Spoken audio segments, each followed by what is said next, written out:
প্রিয় ছাত্রছাত্রীরা, আজকে আমি তোমাদেরকে এই ভিডিওর মাধ্যমে ক্লাস 10-এর মধ্যশিক্ষা পর্ষদের যে টেস্ট পেপার দেওয়া হয়েছে সেই টেস্ট পেপারের গণিতের যে প্রশ্ন দেওয়া হয়েছে পেজ নম্বর 383 নম্বর পেজে 1 নম্বর ও 2 নম্বর প্রশ্নমানের প্রত্যেকটা প্রশ্নের উত্তর আমরা আজকে এই ভিডিওর মাধ্যমে আলোচনা করব।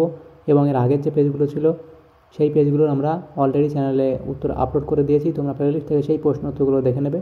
তো আজকে আমরা গণিতের সেট নম্বর 3 পেজ নম্বর 383 সেই প্রশ্ন উত্তরগুলো নিয়ে আলোচনা করবো, 1 ও 2 নম্বর প্রশ্নমানের প্রশ্নগুলো। তো দেখো, প্রথম যে প্রশ্ন এখানে দেওয়া আছে, দেখো এখানে এমসিকিউ টাইপ প্রশ্ন।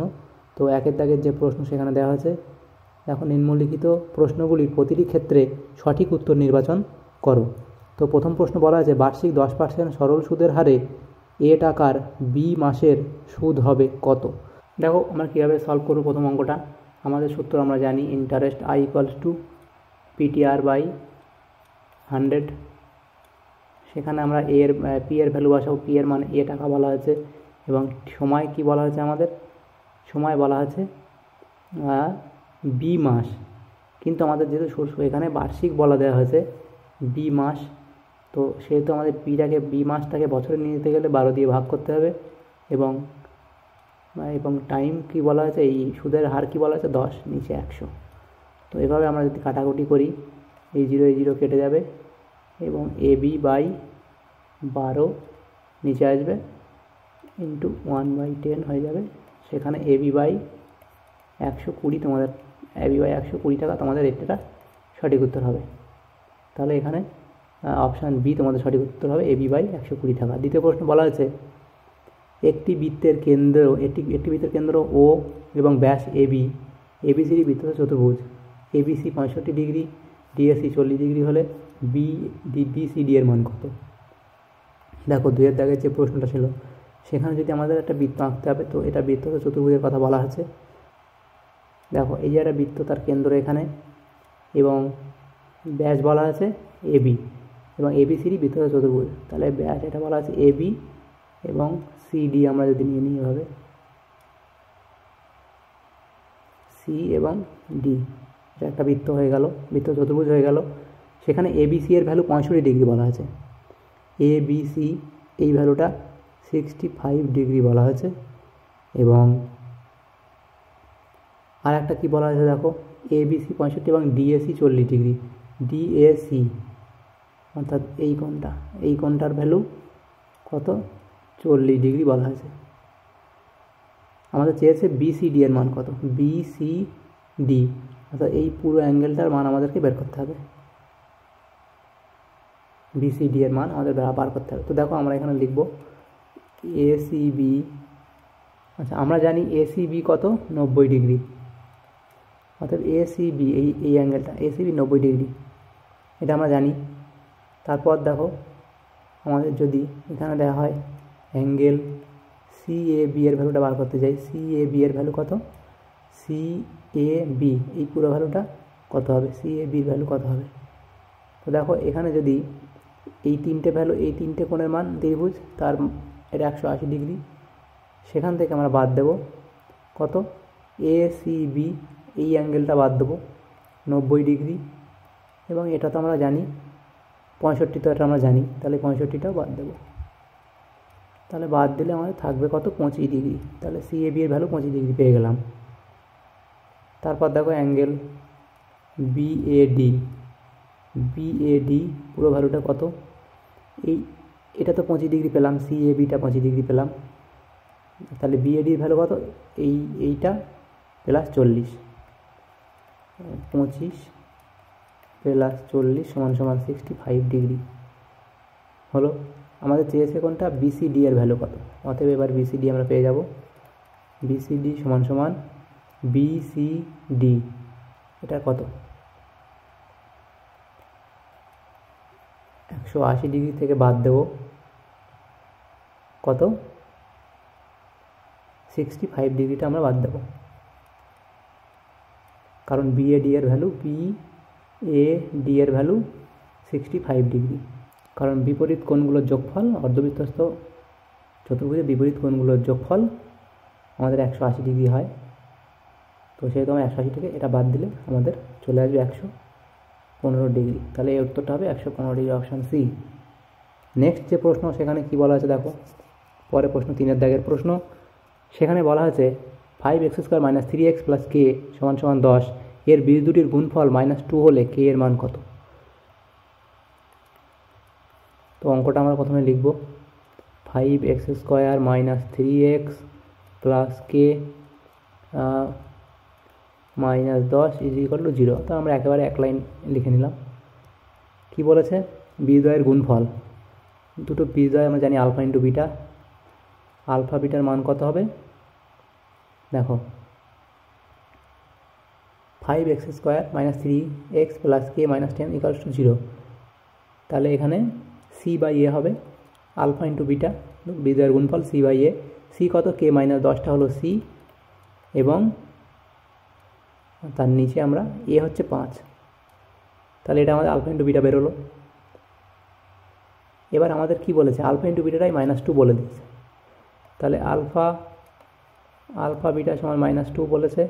আলফা বিটার মান আমরা এটা পেয়েছি, k - 10/5 = -2। পরের লাইন k - 10 = 10 -10, অর্থাৎ k এর মান 0। -10 -10 কেটে গেল। তাহলে অপশান সি তোমাদের হবে সঠিক, k এর মান 0। নেক্সট 4 দাগের প্রশ্নে বলা হয়েছে, দেখো 4 দাগের প্রশ্নে বলা হয়েছে tan θ + cot θ = 2 হলে tan to the power 2024 θ + cot to the power 2024 থিটার ভ্যালু কত? তো আমরা এখানে লিখব সোজাই tan θ + cot θ = 2, অতএব tan θ সমান 1 এবং cot θ সমান 1।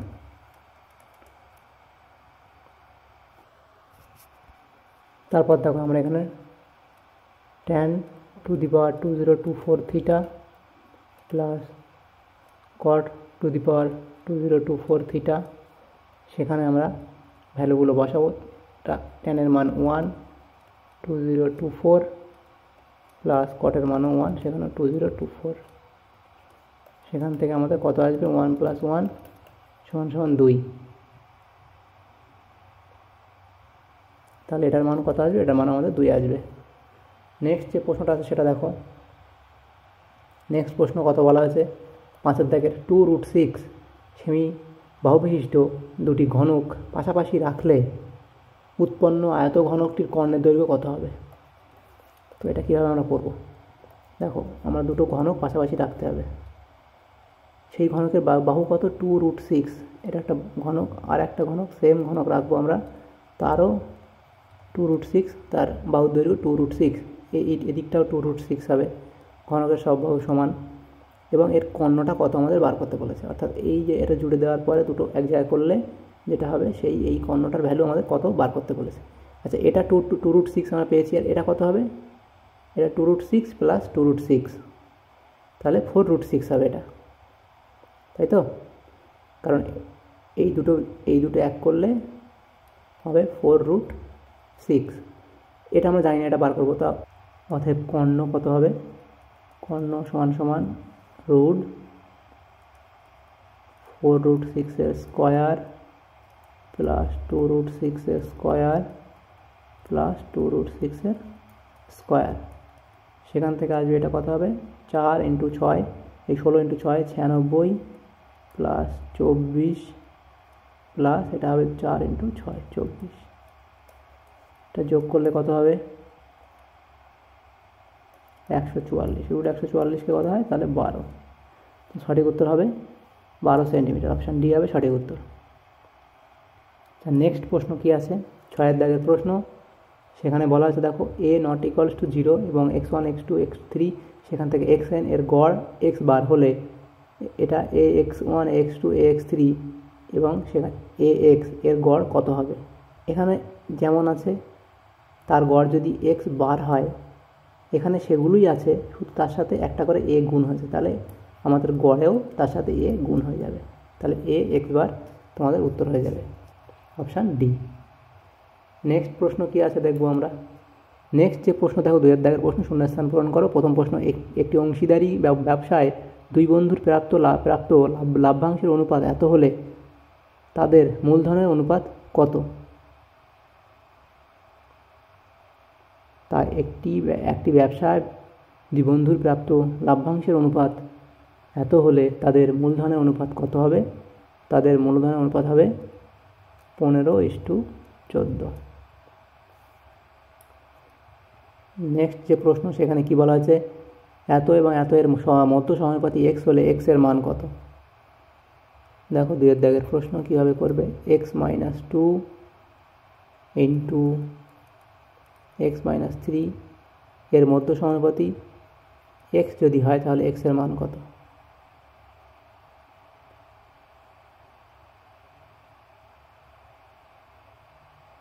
আমরা যে সূত্র থেকে পাই, যদি দুটোর মধ্য সমানুপাতি হয় সেটা আমরা তো আগে দুটো গুণ করলে সেই মধ্য সমানুপাতির স্কোয়ার হয়। তারপর আমরা এটা ক্যালকুলেট করবো, x² - 3x - 2x + 6 = x², বা এখানে x² কেটে দিলাম, তাহলে কত থাকবে এখানে -5x = -6, বা x এর মান 6/5, তাহলে এখানে কত হবে, x এর মান 6/5। নেক্সট প্রশ্ন, অর্ধবৃত্তাংশ অপেক্ষা ক্ষুদ্রতর বৃত্তাংশস্থ কোণ? অর্ধবৃত্তাংশ অপেক্ষা ক্ষুদ্রতর বৃত্তাংশস্থ কোণ, এটা হবে স্থূলকোণ।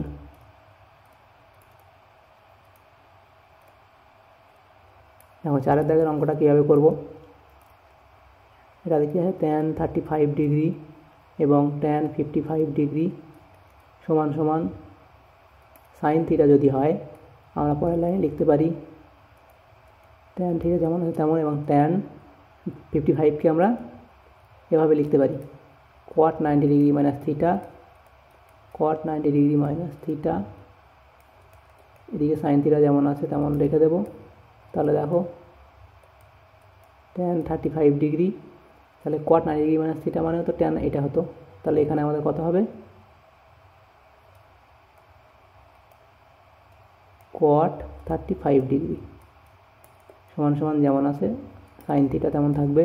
তাহলে tan 35কে আমরা 1/cot 35 ডিগ্রি লিখতে পারি, ইন্টু যেমন আছে cot 35 ডিগ্রি সমান সমান sin θ, এটা কেটে গেল, অতএব sin θ সমান সমান 1। পরের লাইনে লিখব sin θ সমান সমান 1কে আমরা কি লিখতে পারি, sin 90 ডিগ্রির মান কত, 1, অতএব থিটার মান কত হবে, 90 ডিগ্রি। হয়ে গেল 4 দাগের অঙ্কটা। এটা 2-1 লাইনে করা যাবে, আমি আমার পুরোটাই করে দিলাম তোমাদেরকে। নেক্সট দেখো 5 দাগের প্রশ্ন, একটি নিরেট অর্ধগোলকের সমতল সংখ্যা ড্যাশটি, এটা হবে 1টি, এটা 1টি হবে। তারপরে প্রশ্ন 10, 11, 9, 7, 13, 8, 14 তথ্যের মধ্যমা কত? তো এটা হবে মধ্যমা, তোমরা বার করবে, পরপর এটাকে সাজাবে।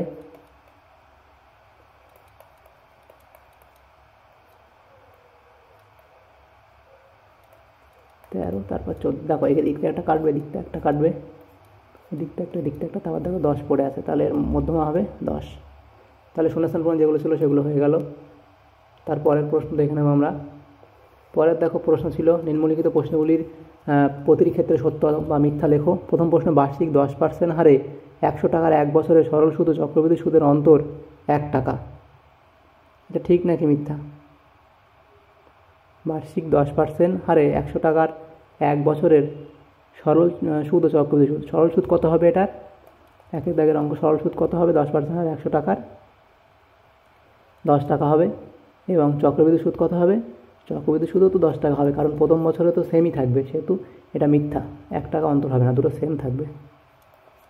নেক্সট প্রশ্ন বলা হয়েছে, দেখো কোনো বৃত্তের দুটি ব্যাসার্ধ এবং বৃত্তচাপ দ্বারা সীমাবদ্ধ ক্ষেত্রকে বৃত্তকলা বলে, এটা হলো সত্য। নেক্সট প্রশ্ন, x সমানুপাতিক z এবং y সমানুপাতিক z হলে xy সমানুপাতিক z, এটা ঠিক না ভুল সেটা তোমাদেরকে বলতে হবে, এটা এখানে মিথ্যা হবে। নেক্সট প্রশ্ন কি বলা আছে, দেখো 0 ডিগ্রি মাঝখানে থিটা, তারপরে 90 ডিগ্রি, অর্থাৎ থিটার মান 90 থেকে 0-র মধ্যে হলে সাইন থিটার মান sin² থিটার থেকে বড় হবে, সত্য না মিথ্যা, এটা আমরা করে দেখবো কি সত্য কিনা মিথ্যা দেখতে হবে।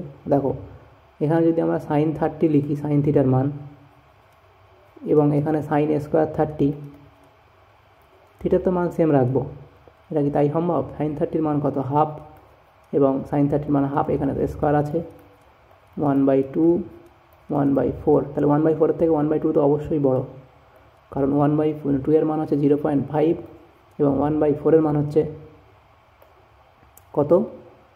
0.25, তাহলে অবশ্যই বড়, এটা তো ঠিকই বলেছে, এটা সত্য। তবে যদি 90 ডিগ্রি থেকে বেশি মান ধরতাম তাহলে কিন্তু হতো না, বা 90 যদি ধরতাম আমরা, তাহলে সাইন 90 মান 1 হতো, এখানে সাইন 90 মান 1, তো 1 এর স্কোয়ার করলে 1 সেম থাকতো, কিন্তু এটা বলেছে 0 থেকে 90 এর মধ্যে, সেই জন্য এটা সত্য হবে। নেক্সট প্রশ্ন দেখো, একই ভূমি ও একই উচ্চতা বিশিষ্ট একটি লম্ববৃত্তাকার শঙ্কু ও একটি লম্ববৃত্তাকার চোঙের আয়তনের অনুপাত 1:3 হবে। দেখো এটাও করে দেখতে হবে। আমাদের শঙ্কুর 1/3 পাই আর স্কোয়ার ইন এইচ, এটা সূত্র, তাদের ইস্টু। দেখো লম্ববৃত্তাকার চোঙের সূত্র কী হবে? পাই আর স্কোয়ার এইচ। দেখো এখানে এগুলো কাটবে, আর স্কোয়ার কাটলো, এইচ কাটলো, 1:3, 1, তাহলে 1:3, তো এটা একদম ঠিক বলা আছে, সত্য। নেক্সট প্রশ্ন, এত তথ্যের সংখ্যাগুরু মান 10, এত তথ্যের সংখ্যাগুরু মান 10, এটা মিথ্যা।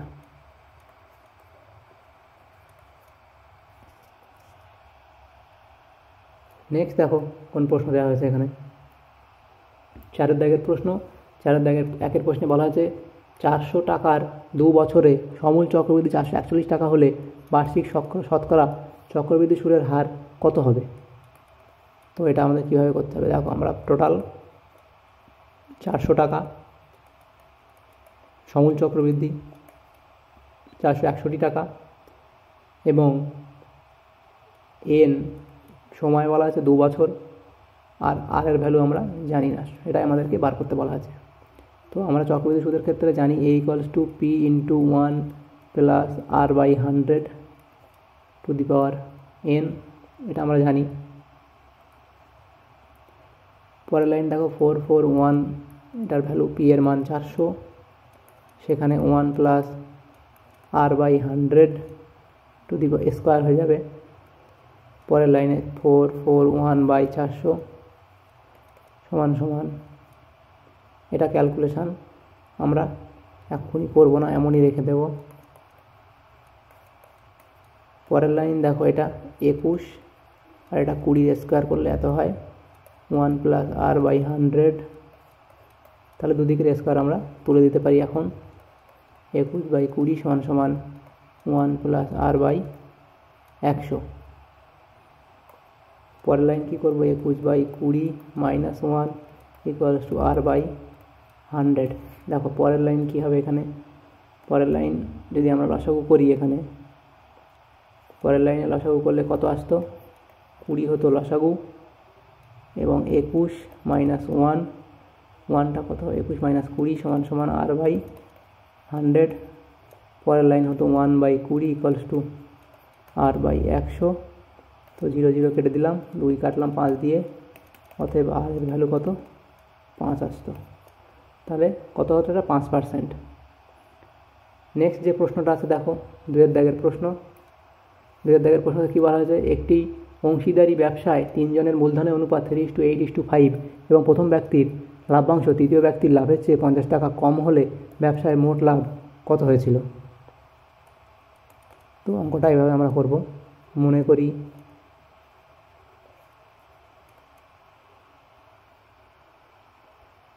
করি লাভ্যাংশ x টাকা, তারপর কি প্রথম ব্যক্তির লাভ্যাংশ,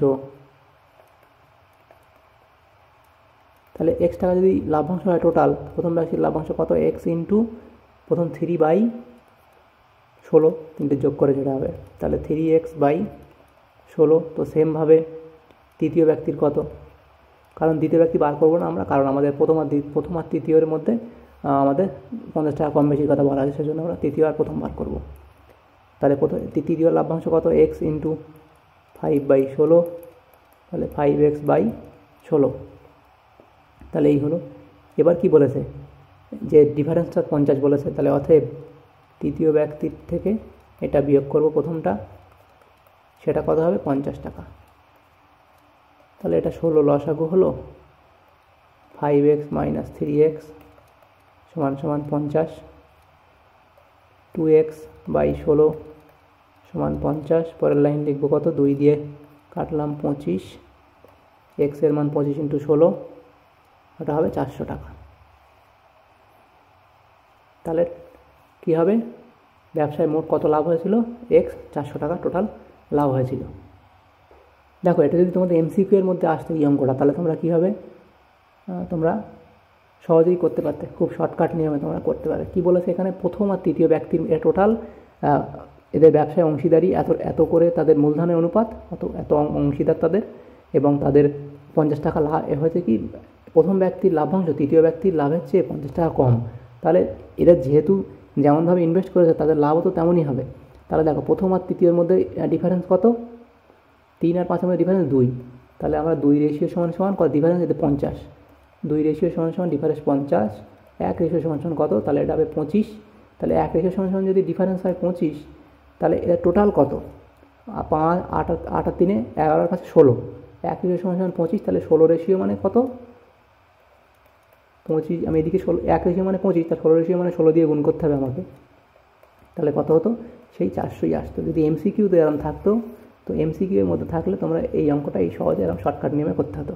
আর এটা আমাদের 2 নম্বর আছে বলে এটা আমাদের এভাবেই করতে হবে। নেক্সট প্রশ্নে যাবো আমরা। দেখো 3 দাগের প্রশ্নে বলা আছে যৌগিক ভেদের উপপাদ্যটি বিবৃত করো।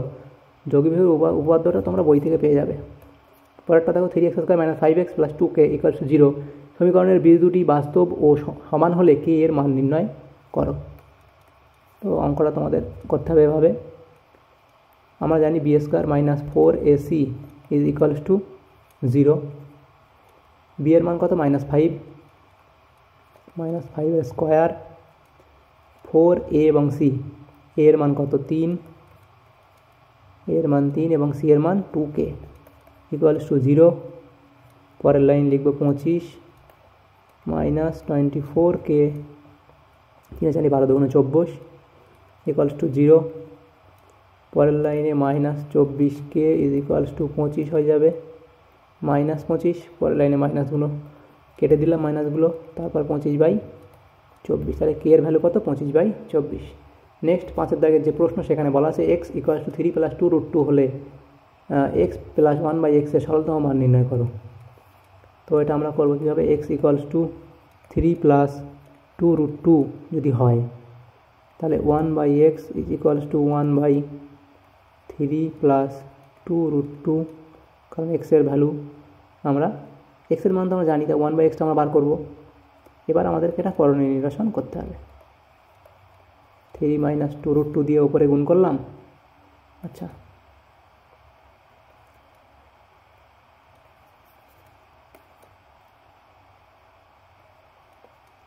1 × 3 - 2√2 দিয়ে গুণ করলাম, এবং নিচে আমরা 3 + 2√2 আছে যেমন, ওপর নিচে আমরা গুণ করে দিলাম 3 - 2√2 দিয়ে। করার পরের লাইন আমাদের কি আসবে, 3 - 2√2 নিচে হয়ে যাবে আমাদের কত, a + b × a - b, তার মানে a² - b² 3 এর স্কোয়ার 9, b এর স্কোয়ার হবে 2 2 4, 4 2 8। পরের লাইন হবে 3 - 2√2/1, 3 - 2√2 হবে, তাহলে 1/x এর মান 3 - 2√2। যেটা আমাদের চেয়েছে সেটা কি, x + 1/x এর মান কত, x এর মান কত 3 + 2√2 প্লাস, এবং 1/x এর মান 3 - 2√2, তাহলে 2√2 কেটে গেল, সমান সমান 6 উত্তর হবে তোমাদের। এই অঙ্কটাও হয়ে গেল। নেক্সট দেখো যে প্রশ্ন, সেখানে 6 দাগের প্রশ্নে বলা আছে ABCD আয়তকার চিত্রের অভ্যন্তরে ও বিন্দু অবস্থিত, যে OB সমান 6 সেন্টিমিটার, OD 8 সেন্টিমিটার এবং OA 5 সেন্টিমিটার, OC এর দৈর্ঘ্য নির্ণয় করো। তো তোমরা এই লিখবে ABCD আয়তক্ষেত্রের অভ্যন্তরে একটি বিন্দু ও বিন্দুগামী PQ সরলরেখা AB এবং CD এর সমান্তরাল করে অঙ্কন করা হলো। তো এইভাবে আঁকতে হবে আমাদের 5√3। তো উত্তর হবে। তো এটা তোমরা এখান থেকে পুরোটা দেখে নেবে। দুটি বৃত্তের ব্যাসার্ধের দৈর্ঘ্য 8 সেন্টিমিটার ও 3 সেন্টিমিটার এবং তাদের কেন্দ্রদ্বয়ের মধ্যে দূরত্ব 13 সেন্টিমিটার। বৃত্তটির একটি সাধারণ স্পর্শকের দৈর্ঘ্য কত হবে নির্ণয় করো। তো দেখো এখানে একটা বৃত্ত হবে, তার ব্যাসার্ধ দৈর্ঘ্য 8 সেন্টিমিটার ও আরেকটি 3 সেন্টিমিটার। এটার ব্যাসার্ধ 8 সেন্টিমিটার হবে, এটা 3। তো আমাদের কি বলা হয়েছে এখানে, এটা এর কেন্দ্র এবং এটা এর কেন্দ্র দুটোকে আমাদের যোগ করে দিতে হবে। এটা আমরা এ ধরলাম, এটা বি ধরলাম। এ বি এর মধ্যে দূরত্ব, কেন্দ্রদ্বয়ের দূরত্ব কত, এ বি দুইয়ের দূরত্ব 13 সেন্টিমিটার হলো। নেক্সট দেখো কি বলা হয়েছে, 3 সেন্টিমিটার এবং 8 সেন্টিমিটার। দুটি বৃত্তের দৈর্ঘ্য, দুটি ব্যাসার্ধের দৈর্ঘ্য 8 সেন্টিমিটার ও 3 সেন্টিমিটার। এবার দেখো এটা ছোট বৃত্ত 3 সেন্টিমিটার এবং এটা বড় বৃত্ত, এর ব্যাসার্ধ কত, 8 সেন্টিমিটার।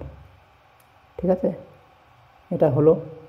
এবং দেখো এটা 8 সেন্টিমিটার, তো এখান থেকে আমরা যদি 3 সেন্টিমিটার ধরি, একটা 3 সেন্টিমিটার দূরে একটা পয়েন্ট আমরা আঁকবো, সেটা সি বলে পয়েন্ট করব।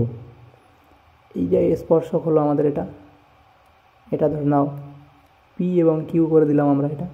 তো এটা যদি এখান থেকে এটা 3, এবার দেখো এই যদি সোজাসুজি আর দাগটা নিই আমরা এই বৃত্তের সাথে সোজাসুজি করে, তো ওপরেরটা 3 এবং নিচেরটা 5। তো আমি যদি একটু আঁকাতে একটু সমস্যা হয়েছে, কিন্তু তোমরা ধরে নাও এটা ওপরেরটা 3 এবং এটা 5 হবে, কারণ এটা 8 টোটালটা।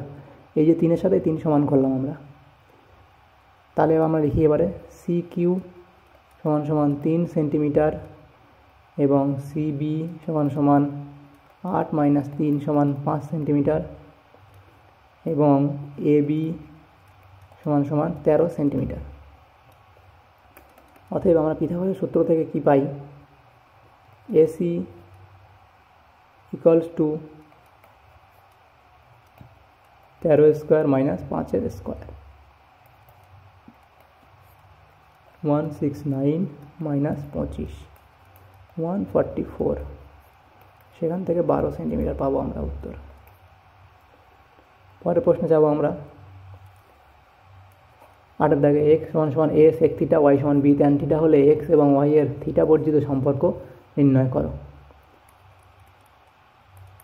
8 দাগের যে অঙ্কটা আছে সেটা হচ্ছে X equals to A sec theta, সেখান থেকে এটা এদিকে নিয়ে নিলাম। তারপরের লাইন আমরা লিখতে পারি স্কোয়ার করে দিলাম উভয় পক্ষকে, সেক স্কোয়ার থিটা এ অবধি থাকলো। ওয়াই ইকুয়ালস টু বি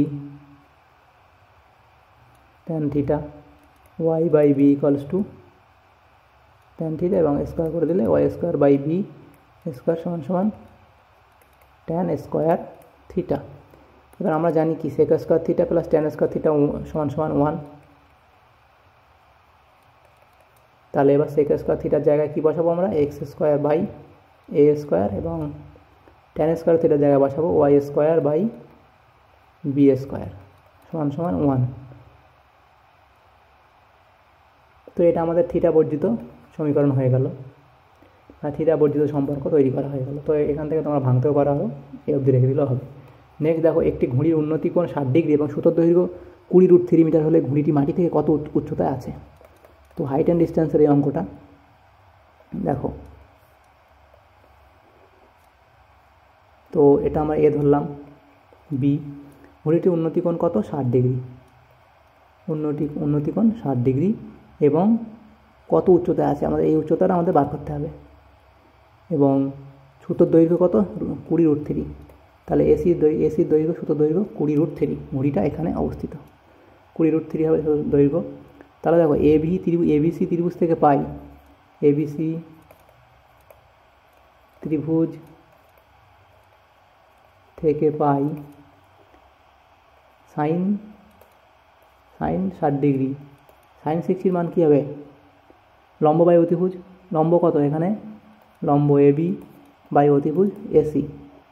তো সাইন 60 মান আমাদের জানতে হবে √3/2। এই ভ্যালুগুলো তোমাদের জেনে রাখতে হবে। এবং এবি এর ভ্যালু আমরা জানি না, এসি এর ভ্যালু জানি 20√3। পরের লাইন আমরা লিখব, দেখো এদিকে যদি কাটাকুটি করি আমরা, এবি ইকুয়ালস টু 20√3 × √3/2। 2 দিয়ে কাটলাম 10 হলো, তাহলে √3 গুণ করলে 3 এবং 10 30।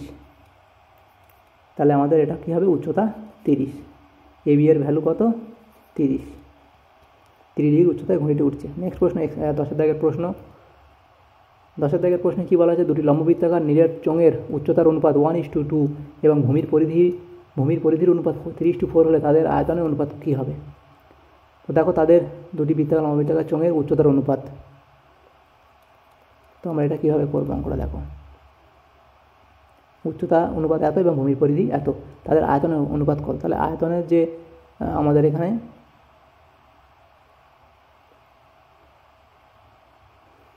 দেখো ভূমির পরিধির অনুপাত, পরিধি কত 2πr, তো একটা r1 ধরলাম আর একটা 2πr2 ধরলাম। সেখান থেকে আমরা কি পাবো, 3/4, এটা কাটতে দিলাম, r1/r2 = 3/4, অর্থাৎ ব্যাসার্ধের অনুপাত আমরা পেয়ে গেলাম 3/4।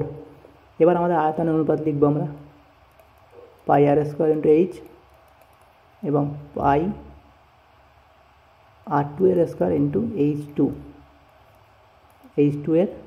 × h2। পরের লাইনে আমরা কী লিখবো, πr1² h1 πr2² h2, পাই আমরা কেটে দিলাম। সেখান থেকে r1 এর ভ্যালু কত 3, 3 স্কোয়ার, r2 এর ভ্যালু কত 4, 4 স্কোয়ার, ইন্টু আমাদের উচ্চতার অনুপাত কত আছে 1,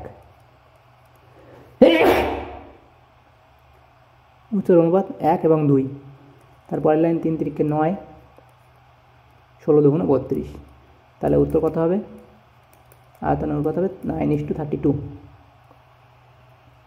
নেক্সট 11 দাগের প্রশ্ন। কী বলা আছে, একটি গোলকের ব্যাসার্ধের দৈর্ঘ্য 50% বৃদ্ধি করলে বক্রতলের ক্ষেত্রফল শতকরা কত বৃদ্ধি পাবে। তো অঙ্কটা বেশ ভালো অঙ্ক। দেখো ব্যাসার্ধ কত, ব্যাসার্ধ আমরা r একক নিলাম, 50% বৃদ্ধি করা হবে। বক্রতলের ক্ষেত্রফলের সূত্র কি, বক্রতলের ক্ষেত্রফল সমান 4πr² বর্গ একক। 50% বৃদ্ধির পর ব্যাসার্ধ হবে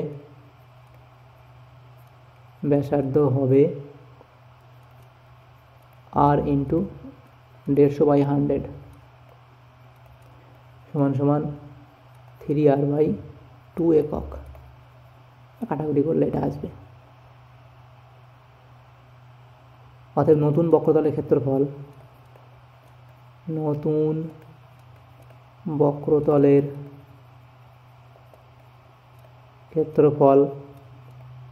সমান 4πr²। r এর ভ্যালু তো জানি আমরা, এটা সমান 4π × 9r²/4, 4 4 কেটে দিলাম, দিলে 9πr² আসবে ভ্যালু। অতএব বৃদ্ধির হার সমান কত,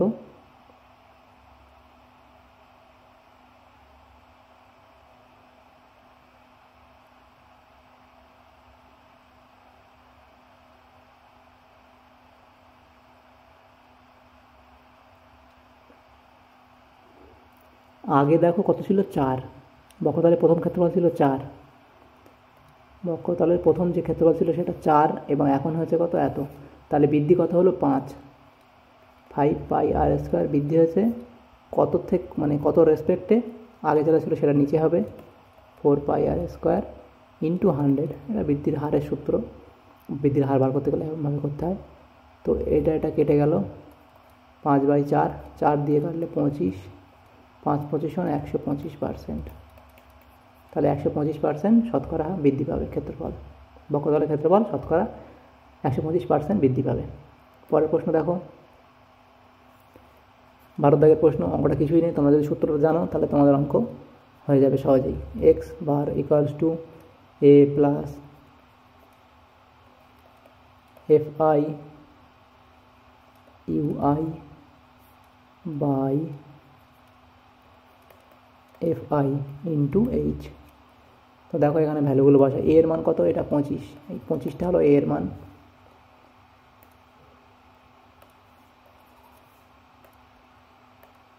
এ হলো 25, এটা এ, তাহলে এর জায়গায় আমরা 25 বসাবো, প্লাস FI UI এর ভ্যালু কত? 20, নিচে কত আছে? 100 হবে FI এর ভ্যালু। এটা হলো H এর মান 10 ইন্টু 10, এটা কাটবো, কাটলে 25 আর 2 27, তাহলে উত্তর কত হবে? 27। তাহলে আমাদের 383 নম্বর যে পেজ, সেখানে যে প্রশ্নগুলো ছিল অঙ্কের 1 নম্বর এবং 2 নম্বর প্রশ্নগুলো ছিল, সব প্রশ্ন উত্তর আমরা আলোচনা করলাম এই ভিডিওর মাধ্যমে। যদি তোমাদের সামান্যতম উপকার এসে থাকে তো অবশ্যই একটা লাইক করবে, আর চ্যানেল যদি নতুন হয়ে থাকে অবশ্যই চ্যানেলটাকে সাবস্ক্রাইব করে রাখবে। আর যদি তোমাদের কোনো অঙ্ক বুঝতে সমস্যা হয় তো তোমরা কমেন্ট বক্সে অবশ্যই কমেন্ট করবে। Thanks for watching.